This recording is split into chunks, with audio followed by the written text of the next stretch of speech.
Jimmy Himes with Sports Radio in Knoxville. How would you rank these traits in a quarterback? Accuracy, mobility, intelligence.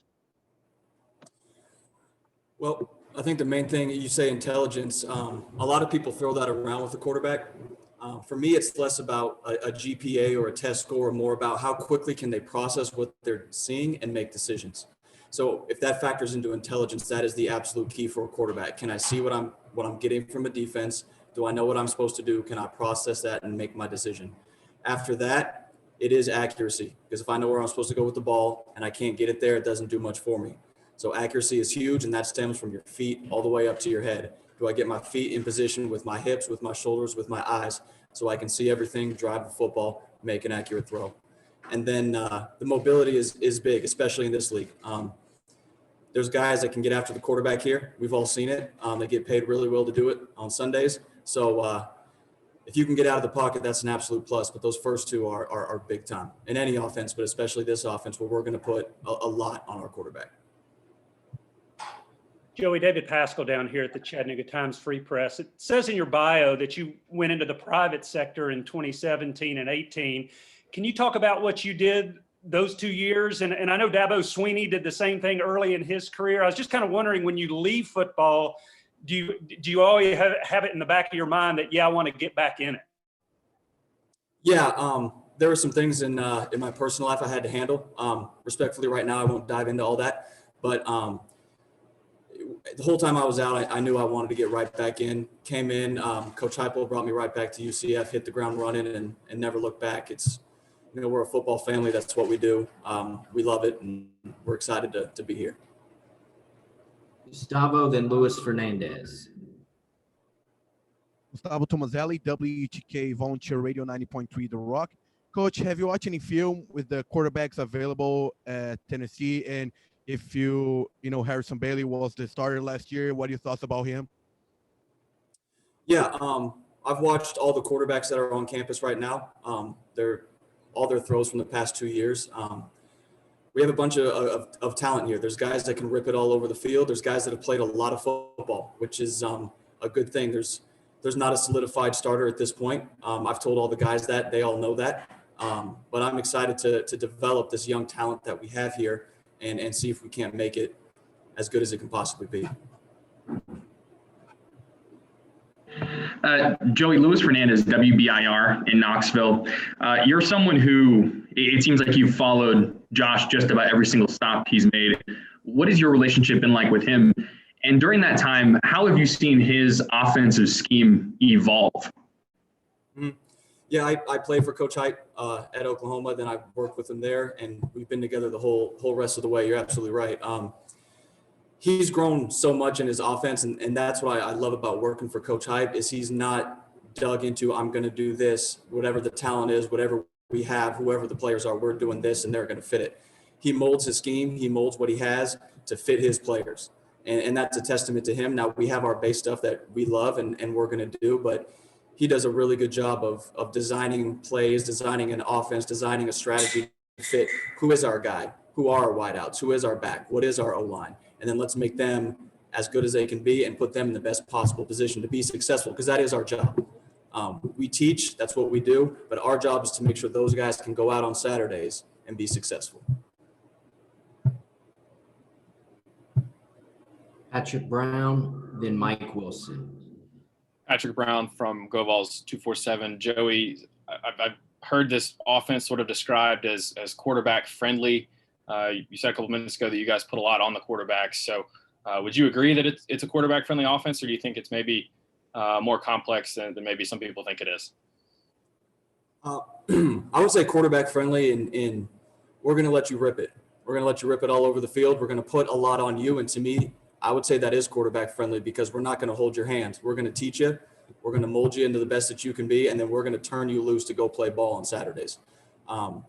We don't make guys play scared. We don't make them afraid to make mistakes. Go out there, cut it loose.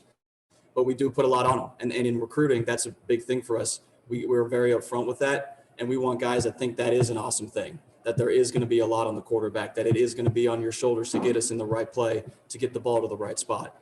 So in that sense, I would say it's very quarterback friendly, and that you're going to get an opportunity to showcase your skills every Saturday. Yeah. Back in 2007, I guess it would have been, you were in a quarterback competition under Coach Heupel at Oklahoma with Sam Bradford and Keith Nickel. What do you remember about the way that Coach Heupel handled quarterback competition, and how did it feel being one of the quarterbacks working through that under him? Yeah, main thing I can say is it was done fairly, and that's all you can really ask for. That's all these guys have asked for, that everyone wants to feel like they got a fair shake at getting on the field. And if you end up being the guy, great. And all through spring, that's what it was. All through fall camp, that's what it was. And then they made their decision after that. We will handle it the exact same way here. Everyone's going to get a shot. We don't come in with preconceived notions. We've seen them play. You know, we've seen what we see, and then we're going to make a decision moving forward. But everyone's going to get an absolute fair shot to go be the guy on Saturdays. David Ubben and Dan Harrelson. Yeah, Joey, when you guys are, David Ubben with The Athletic, when you guys are teaching the offense, how do you do that to quarterbacks? I mean, is it in a book? Is it in an app? Is it whiteboard? What is that? If you're a quarterback trying to understand this offense, like functionally, how do you learn it? Yeah. Starting point for us is, you know, you always got to do formation splits. We are different than a lot of people like that. Then you got to teach the individual routes that we're working. So we have a frame of reference when we're speaking to each other. You know what I'm saying. I know that you understand what I'm saying. And then how everything groups together protectionally to your run game. What are my run game rules? What are my protection rules? And you just build from the very beginning of splits, formations, individual routes, and then how does it all group into the full scheme of the offense? And then most importantly, how does the defensive structure fit into that? We're not just going out there blind and chucking it and hoping it works. We're going to have a reason for why we're doing everything that we're doing. So it starts with us, and then we work in how does the defense affect it? What's our response? And we move forward from there.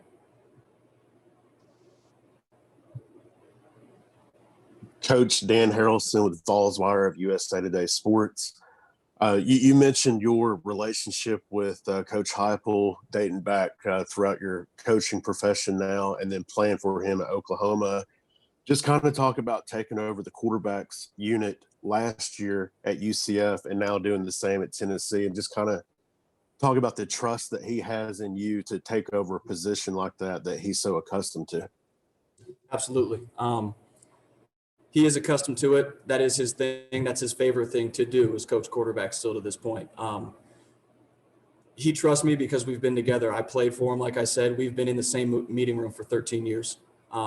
He knows who I am as a coach. He knows that we value the same thing in a quarterback and how the offense is instructed, how it's taught.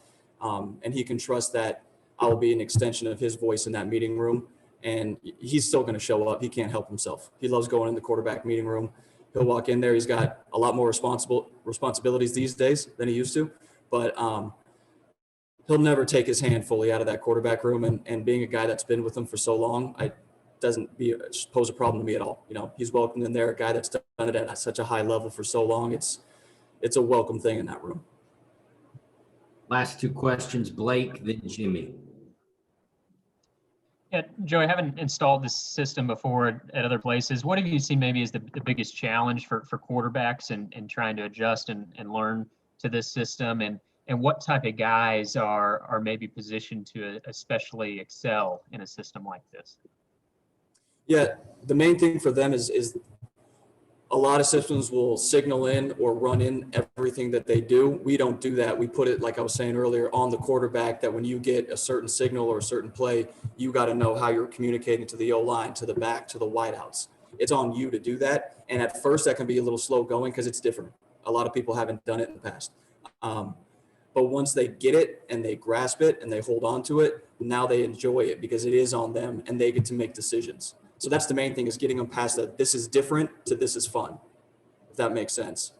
So that's the main difference right there. The type of guy is the type of guy that, you know, likes to go out there and just cut it loose. If you need complete direction and on here you go, here you go, here you go, here, maybe it'll be a little bit of a struggle because we like to let you have some parameters within the offense to go and make us right, like I was saying. So it's the type of guy that wants to go cut it loose, have fun, spit it all over the field, and doesn't need to be told exactly 1, 2, 3, 4, 5, 6. This is how you go through every single thing.